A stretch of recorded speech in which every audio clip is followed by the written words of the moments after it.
Hello दोस्तों, welcome to movie explain in Hindi. ये कहानी है एक ऐसी लड़की की जो कि वो एक इंसान नहीं, एक पिग है। और ये सब हुआ है एक श्राप की वजह से। ये श्राप उनको 5 पीढ़ियों पहले मिला था। इस मूवी का नाम है पेनेलोपी। मूवी के स्टार्ट में हम एक रॉयल फैमिली को देखते हैं जिन्हें विलाइन बोला जाता है। और विलाइन फैमिली के एक मेंबर रॉल को उन्हीं की सर्वेंट क्लाना से प्यार हो जाता है और वो उससे शादी करना चाहता है। लेकिन वो अपनी शादी की बात करने के लिए अपनी फैमिली के पास जाता है तो सभी लोग उसका मजाक बनाते हैं, जिससे उसको शर्मिंदगी महसूस होती है। उस बात से उसे लगता है कि वो एक बेवकूफ है कि वो एक नौकरानी से शादी करने जा रहा था और इसीलिए रॉल्फ किसी और से शादी कर लेता है। और उसके दुख में क्लारा अपनी जान दे देती है क्योंकि वो प्रेग्नेंट थी। और जब ये बात क्लारा की माँ को पता चलती है, जो कि वो एक विच थी, वो अपनी बेटी का बदला लेने के लिए विलेन फैमिली को श्राप देती है। यदि विलेन फैमिली में कोई भी लड़की पैदा हुई, उसे भी रिजेक्शन और पेन का सामना करना पड़ेगा और उसका चेहरा पिग की तरह होगा। ये श्राप तब तक नहीं टूटेगा जब तक कोई उसको इसी तरह से एक्सेप्ट ना कर ले। और समय बीतता है और 5 पीढ़ियों तक सिर्फ लड़के ही पैदा होते हैं। लेकिन 6 जनरेशन में उनके यहाँ एक लड़की पैदा होती है और उसकी माँ उसको देखकर चिल्लाने लगती है। विच के श्राप के वजह से उसका चेहरा एक पिग की तरह था। अब उसका हस्बैंड उसको बहुत समझाने की कोशिश करता है, लेकिन वो नहीं समझती। वो कहती है कि वो अपनी बेटी की सर्जरी करवाएगी, लेकिन डॉक्टर एक्सरे देखकर साफ मना कर देते हैं। और डॉक्टर कहते हैं कि उसमें उनकी लड़की की जान भी जा सकती है। कि विलन फैमिली में एक ऐसी लड़की पैदा हुई है कि जिसका मुंह एक पिग जैसा है। और इसी न्यूज के चलते एक रिपोर्टर उसके घर में घुस जाता है क्योंकि वो उस लड़की की फोटो लेना चाहता था। इसीलिए वो छुपके से उसके घर में घुस जाता है, लेकिन उसकी माँ उसको देख लेती है और उसके हाथ में कैमरा देखकर उस पर अटैक कर देती है, जिससे उस रिपोर्टर की आंख फूट जाती है और वो वहाँ से भाग जाता है। अब उसकी माँ मीडिया से काफी डर जाती है और उसकी लड़की को मीडिया से दूर रखने के लिए और उसकी लड़की का झूठी मौत का नाटक करती है। और अब उसकी लड़की को घर में रखा जाता है और वो वहीं पर अपनी एजुकेशन कंप्लीट करती है। और यहाँ पर उसकी माँ उसका बहुत ही ध्यान रखती थी ताकि उसकी शादी किसी अच्छे लड़के से हो सके। अब उस लड़की के 18 साल होने के बाद और उसकी माँ एक मैरिज ब्रोकर को बुलाती है, जो कि वो उसकी लड़की के लिए रिश्ता लाती है। और उसकी शक्ल देखकर सब लड़के भाग जाते हैं। अब 7 साल तक ऐसा ही चलता रहता है। लेकिन जो भी लड़का उस लड़की को देखने आता था,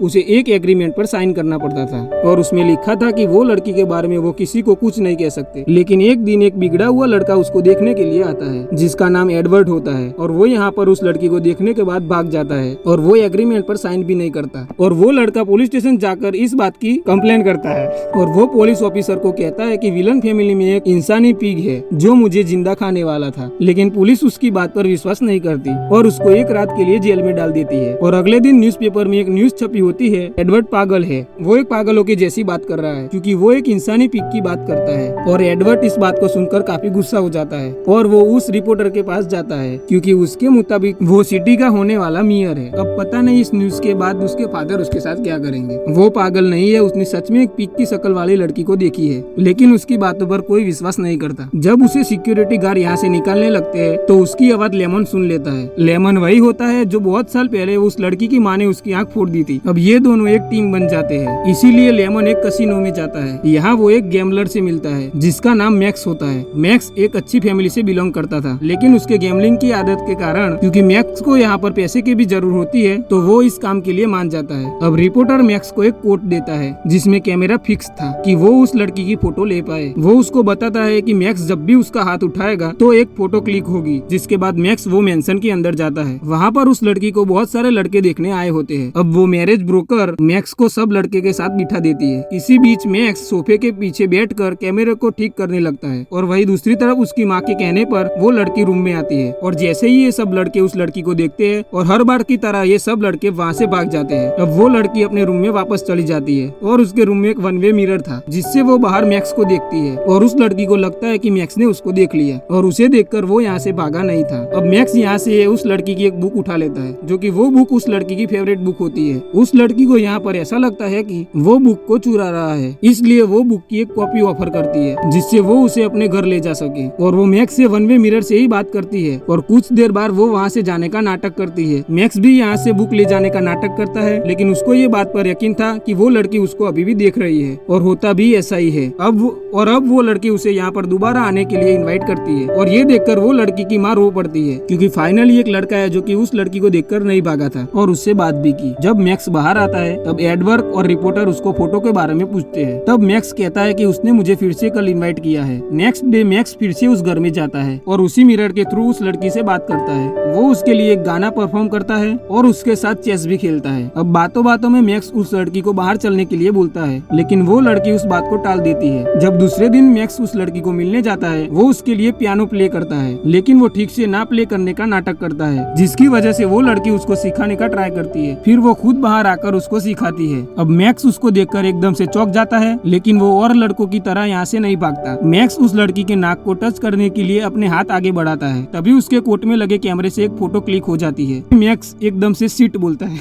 तब उस लड़की को यहाँ पर ऐसा लगता है कि उसने उसको देखकर ऐसा कहा है। तभी वो लड़की यहाँ से रोते हुए अपने कमरे में चली जाती है। तभी मैक्स उन दोनों के बीच की गलतफहमी को दूर करना चाहता है, लेकिन वो ऐसा नहीं कर पाता क्योंकि वो लड़की उससे बात करना नहीं चाहती। इसीलिए मैक्स यहाँ से चला जाता है। जेसिका और वो ब्रोकर उसे काफी रोकने की कोशिश करते हैं, लेकिन वो यहाँ से मैक्स को रिपोर्टर के साथ बात करते हुए देख लेते हैं। तभी उसकी माँ समझ जाती है कि मैक्स रिपोर्टर का आदमी है जो उसकी लड़की की फोटो लेने आया था, जो कि मैक्स उस रिपोर्टर को फोटो ना देते हुए वो कैमरे को तोड़ देता है और वापस उस लड़की के पास जाकर कहता है कि वो कोई जासूस नहीं है। वो लड़की मैक्स को कहती है कि मेरे पर एक श्राप है, मैक्स उससे शादी कर लेगा तो वो श्राप खत्म हो जाएगा, और फिर भी ये श्राप नहीं टूटा तो वो लड़की अपनी जान दे देगी। लेकिन मैक्स उस लड़की से शादी करने को इनकार कर देता है। अब वो लड़की बहुत ज्यादा दुखी हो जाती है, इसीलिए वो लड़की उस घर से बाहर निकल जाती है। यहाँ पर इस लड़की के लिए ये दुनिया बिल्कुल नहीं थी, क्योंकि आज तक इस लड़की ने पूरी जिंदगी अपने घर में ही गुजारी थी। वो इस नई दुनिया को देखकर काफी खुश होती है और उसे यहाँ पर कोई परेशानी भी नहीं होती है, क्योंकि उसने अपने मुंह पर मास्क पहन रखा होता है। और वहीं दूसरी तरफ उसकी माँ बहुत ज्यादा दुखी होती है उसकी लड़की के जाने से। लेकिन तभी उसकी लड़की का फोन आता है और वो अपनी मदर को गुड बाय कहती है, जिसके बाद वो एक होटल में जाती है और एक रूम लेती है और अपनी मॉम का क्रेडिट कार्ड यूज करती है। वहीं दूसरी ओर मैक्स उस लड़की के साथ गुजारे हुए समय को याद कर रहा होता है। अब रिपोर्टर को भी ये बात पता चल जाती है कि वो लड़की घर छोड़कर चली गई है और वो एडवर्ड के पास जाकर उस लड़की की फोटो बनवाता है, ताकि वो उस लड़की का फोटो न्यूज़पेपर में छपवा सके, ताकि किसी को भी उस लड़की के बारे में पता चलेगा तो उसको इनाम मिलेगा। लेकिन वो उस लड़की से इतना ज्यादा डरा हुआ था कि वो उसका एक खतरनाक चेहरा बना देता है। अब वो लड़की अपना न्यूज़पेपर में चेहरा देखकर डिसाइड करती है कि वो न्यूज रिपोर्टर अपना फोटो खुद देगी। वो रिपोर्टर को कॉल करती है और इनाम के बदले अपने फोटो देने की बात करती है। वो लड़की एक फोटो खिंचवाती है और उस फोटो को रिपोर्टर को दे देती है। जब रिपोर्टर उसका फेस देखता है तब उसे यहाँ पर गिल्ट होता है कि एडवर्ड का बनाया गया स्केच बहुत ही खराब होता है। रियलिटी में वो लड़की इतनी खतरनाक नहीं दिखती। अब मैक्स भी इस लड़की की जब फोटो देखता है, जिसको देखकर वो मोटिवेट हो जाता है। गैम्बलिंग के रास्ते को छोड़कर वो पियानो बजाने का काम शुरू कर देता है। वहीं वो लड़की एक बार में जाती है। वहाँ उसे एक लड़की से मुलाकात होती है। इस लड़की का नाम एनी होता है। अब बातों ही बातों में एनी उसको बताती है कि उसके कान बहुत ही अजीब है, लेकिन वो उसे दिखाने से नहीं डरती, क्योंकि वो पीक जैसे दिखने वाली लड़की नहीं है। क्योंकि एनी ने भी उस लड़की के बारे में अखबार में न्यूज पढ़ी थी, क्योंकि वो अब एनी की बात सुनकर इम्प्रेस हो गई। फिर वो एनी के साथ पूरा शहर घूमती है। अब ये दोनों काफी अच्छे फ्रेंड बन जाते हैं। वो दोनों साथ में काफी टाइम स्पेंड करते हैं। लेकिन रास्ते में उस लड़की की माँ उसे ढूंढ रही होती है, तभी उसको उसकी लड़की मिल जाती है। लेकिन वो लड़की अपनी मॉम से पीछा छुड़ाते हुए एक बार में घुस जाती है, जहाँ वो तुरंत बेहोश हो जाती है। अब एनी उसका मास्क हटा देती है, जिसके बाद एनी को उस लड़की के बारे में सच्चाई का पता चल जाता है। अब उस लड़की की मॉम उसको घर लाती है, लेकिन उनके घर के बाहर मीडिया और पब्लिक की काफी भीड़ थी। फिर वो लड़की बिना मास्क के उन सबके सामने आती है और उनके हर सवाल का जवाब देती है, और इस लड़की के अंदाज को पब्लिक काफी पसंद करती है। अब बिना किसी रोक टोक के वो लड़की एना के साथ घूमने जाती है। जब मीडिया इसके बारे में एडवर्ड से पूछती है तो वो कहता है उसको जेल में होना चाहिए। लेकिन एडवर्ड के फादर उस लड़की को उसके साथ शादी करने के लिए कहते हैं, क्योंकि सारी पब्लिक उस लड़की के साथ थी, क्योंकि वो उस लड़की का फायदा उठाकर इस सिटी का मेयर बनने की कोशिश करते हैं। क्योंकि पहले एडवर्ड ने उस लड़की की काफी गलत रिपोर्ट दी थी। अब उस लड़की को सब बहुत पसंद करने लगे थे और सब उसके साथ है। अब एडवर्ड उस लड़की से शादी कर लेगा तो सब कुछ ठीक हो जाएगा। लेकिन वो अपने फादर को मना करने की कोशिश करता है, लेकिन वो अपने फादर के प्रेशर में शादी के लिए हाँ कर देता है। और वहीं वो लड़की बार में जाती है और वहाँ उसे मैक्स मिलता है और मैक्स सच्चाई बताने की कोशिश करता है, लेकिन उससे पहले ही वो लड़की वहाँ से चली जाती है। जिसके बाद एडवर्ड उस लड़की के घर पे जाता है, जिससे उस लड़की की मदर बहुत खुश होती है। लेकिन वो लड़की शादी के लिए मना कर देती है, लेकिन फिर भी उसकी मदर उसको मना लेती है। वही रिपोर्टर को भी ये बात पता चलती है कि जो आदमी उससे बार में मिला था वो मैक्स नहीं था। अब जॉनी उस लड़की के पार्टी में जाता है, जहाँ वो उसे समझाने की कोशिश करता है कि एडवर्ड सही आदमी नहीं है। लेकिन एडवर्ड जॉनी को यहाँ से ले जाता है और वो जॉनी को कहता है कि वो उस लड़की के साथ शादी कर लेगा, क्योंकि कोई उससे शादी नहीं कर रहा है, और अगर मैंने ऐसा नहीं किया तो उसे बहुत दुख होगा और उसका श्राप नहीं टूटेगा। और ऐसी बातें सुनकर जॉनी यहाँ से चला जाता है। रिपोर्टर जॉनी से मिलने आता है, क्योंकि उसे भी पता होता है कि जॉनी उसको पसंद करता है। लेकिन जॉनी यहाँ पर उसे कहता है कि वो उस लड़की से शादी नहीं कर सकता, क्योंकि वो ब्लू ब्लड नहीं है, जिससे उस लड़की का श्राप टूटे, क्योंकि वो उसे प्यार नहीं करती। जब रिपोर्टर उसकी शादी में जाता है तब वो लड़की की मदर को जॉनी के बारे में बताता है, और ये सब बात उस लड़की को बताने की सोचते हैं कि कि शायद इसी वजह से उस लड़की ने उससे शादी करने को मना किया था, क्योंकि वो ब्लू ब्लड नहीं है, क्योंकि उसकी माँ ब्रोकर को बताने से मना करती है। मेन टाइम पर वो लड़की शादी करने को मना कर देती है और वहाँ से भाग जाती है, क्योंकि वो श्राप तोड़ने के लिए किसी ऐसे इंसान से शादी नहीं करेगी जिससे वो प्यार नहीं करती। और वो लड़की यहाँ पर कहती है कि वो जैसी भी है वो खुद को पसंद करती है, और ये कहते ही वो लड़की बेहोश हो जाती है। और जब वो होश में आती है तब वो देखती है उसका चेहरा ठीक हो चुका होता है, और वही वो विच के श्राप का तोड़ था। आप जैसे ही हो अपने आप को वैसे ही पसंद करो। अब 25 साल बाद उसका नौकर जॉब छोड़ देता है, क्योंकि वो और कोई नहीं, वो बूढ़ी बीच थी जो कि वो उन पर नजर रखे हुई थी। अब काफी टाइम गुजर जाता है और वो लड़की बच्चों को स्कूल में पढ़ा रही होती है। अब हेलोइन वाले दिन वो लड़की को एक फाइल मिलती है जो कि वो रिपोर्टर यहाँ पर लाया था।